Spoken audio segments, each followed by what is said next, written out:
Hey, what's up guys, and welcome to the weekly vlog. This week we're talking about tapering, whether you should and whether you shouldn't, and also doing that practice run, which I'm doing just now.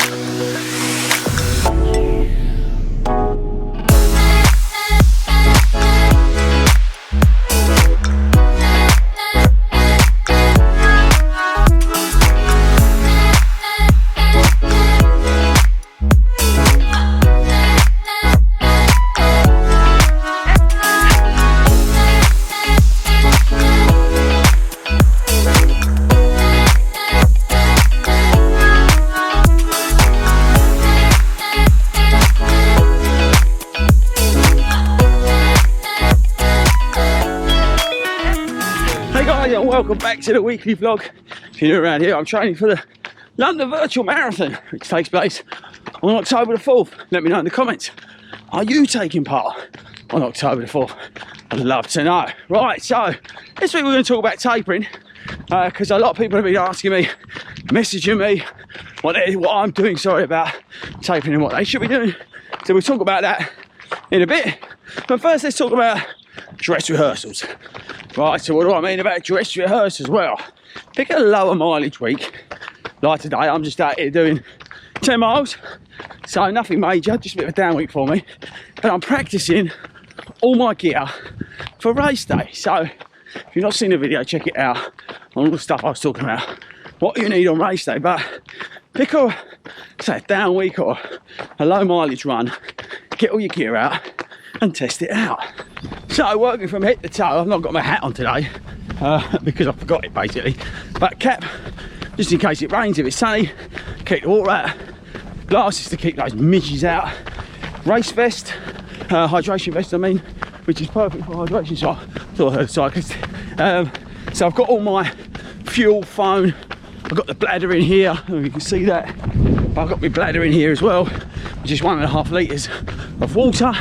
I'm not carrying any gels or anything like that for me today because I'm only doing, say, 10 miles, so I don't need them.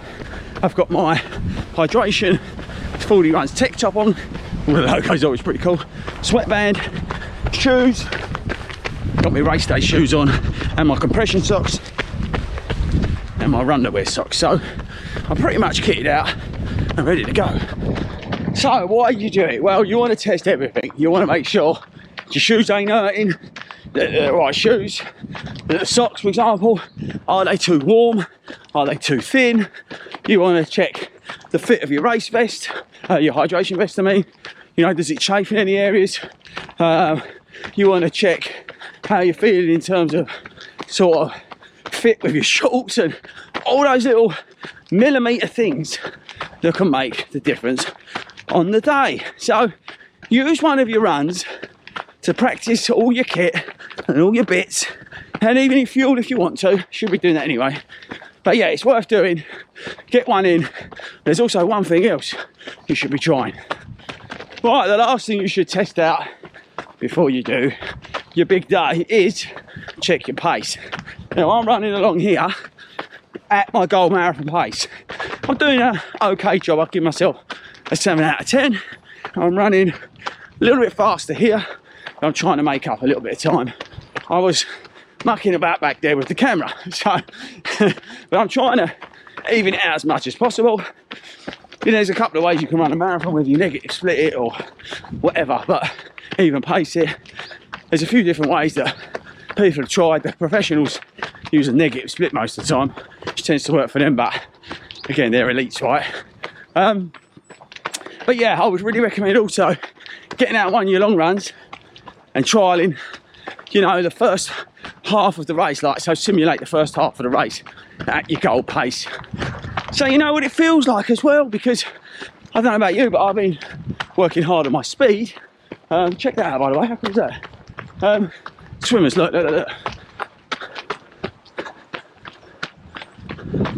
Hardcore. Anyway, so yeah, what was I saying? Oh yeah, so if you can get out there, you've got to know what it feels like, because if you're like me, you've been doing speed training, a lot of my work has not been anywhere near this sort of pace. I've been like a minute faster on most of my runs, and then my long runs I've been doing at real easy pace, which is like almost a minute slower.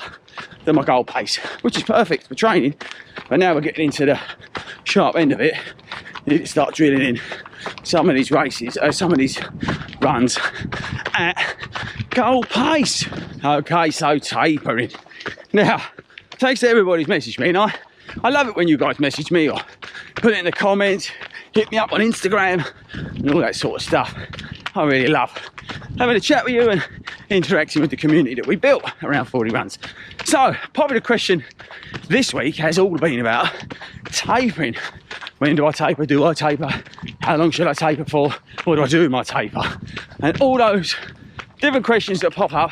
And it's a funny one because a lot of us sort of restarted training really late because we only got the virtual go ahead a couple of weeks ago. So it's a real funny one, what to do. So I think what we'll do, I'll finish this run and then we'll get back to the house, the Fordy Runs HQ, and we'll have a little chat about tapering. Right guys, so tapering, well, we've got the London Marathon, the virtual London Marathon coming up on October the 4th. And if we was in a normal training plan, this would be week 13.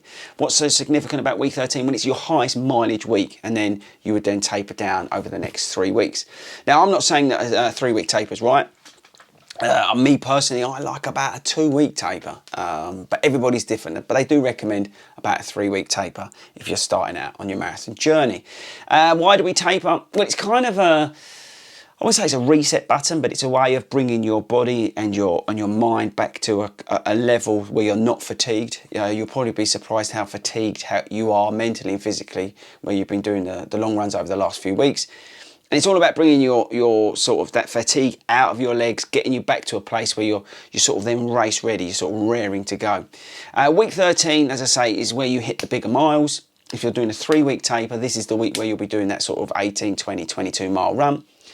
And at the end of that, you're probably going to be sort of fatigued. You'll feel ready to sort of start your taper. So if you're doing this 3-week taper, week 14, so next week, you want to be doing about 60-65% roughly of what you were doing the previous week. So just start scaling it back.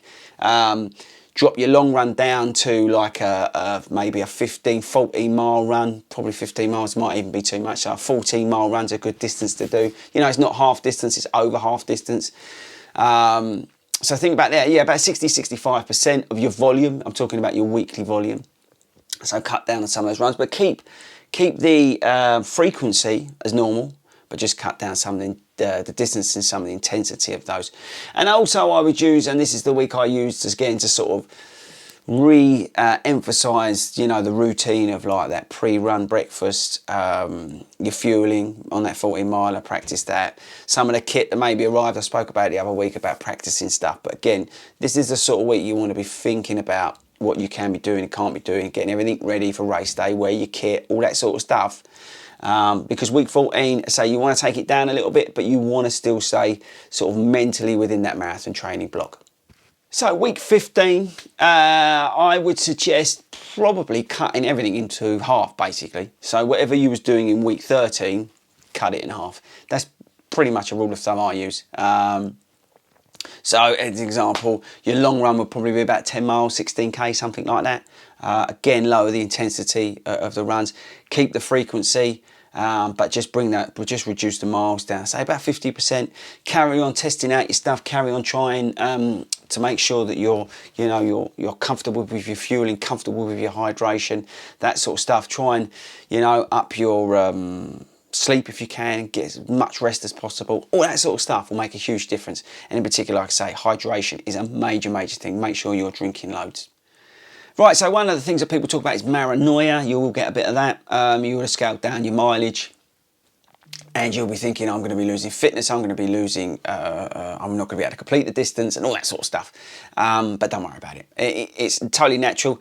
You may lose a little bit of fitness, usually after about 2 weeks it tends to, sort of tail off a bit, but I really wouldn't worry. You're much better off getting to the start line and feeling fresher mentally and physically. Right, and then the final week, week 16, I would recommend, 25% of your highest mileage week, so that week 13 that we started talking about. It's a good shout. Again, making sure you're increasing your sleep, make sure you're hydrating. For me, I tend to stick in a few more rest days that week. It's again personal preference. So I may drop, 1 or 2 runs, go out. I'll probably do like a 10k, a 7k, and then like a 5k, something like that, literally just to tick the legs over, but nothing mental, keeping my pace an absolute minimum. On the 5k, I know I do, because you're feeling fresher, believe it or not. I know I do tend to go a little bit faster on that 5k, I always have done, but for you, I wouldn't worry too much about it. Just go out there, run it, enjoy it. Think about maybe your race strategy. Think about the reason you're running your marathon and all that sort of stuff. And just make sure you're having positive thoughts about what's going to happen. Don't panic about the distance. Don't worry about that. That's easy to sort out. I mean, you can just break the race down and it'll be fine. So don't even start panicking about the distance is my point to you. But yeah, week 16, drop it down by about 25% from your peak. And I say, chuck a few extra rest days in there and don't be tempted to start going out and running fast just because you feel fresh. So there you go, guys. That's tapering. I hope that helps in some way. If you've got any questions, let me know in the comments below. Like I said at the start, I prefer a 2-week taper. That's just me. It's actually about 2.5-week taper, but it's about a 2-week taper for me. I just prefer that. I like to go out and run a half the week before. It's just me personally, the way I am. It's just what works for everybody. So I say it's quite an individual thing on a taper, but as a general rule of thumb, a 3-week taper, you can't really go wrong. But just remember, just to make sure you do take it down a notch, practice all your little bits and bobs, get some extra sleep and make sure you hydrate. Right guys, so that's it on tapering this week, but now I need your help. And actually, before I get into that, I just want to say thank you to everybody for the comments about this shoe. We did the review of this shoe, what was it, Monday or something like that, and the feedback and the positive response I got from it is amazing. So thank you to everybody who messaged me, DM'd me and thanked me for saving them some money. I really do appreciate it. We don't try and be controversial on the channel at all. But this shoe seems to be a bit controversial. But yes, I thank you very much. I just wanted to give you guys a shout out, especially everybody who hit me up on Instagram and stuff like that. And if you're not following us on Instagram, it's Fordy_runs. So get over there and follow us.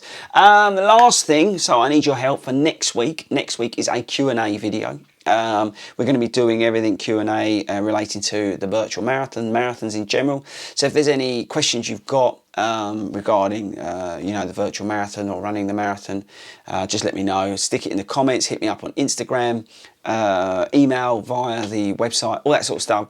Next week's video is basically going to be handed over to you guys. I'm going to be hopefully adding some value, answering some of your questions about the virtual marathon on the 4th of October or other virtual marathons you're taking part in. But that's it from me this week. Make sure you're safe and healthy, and I'll catch you guys later.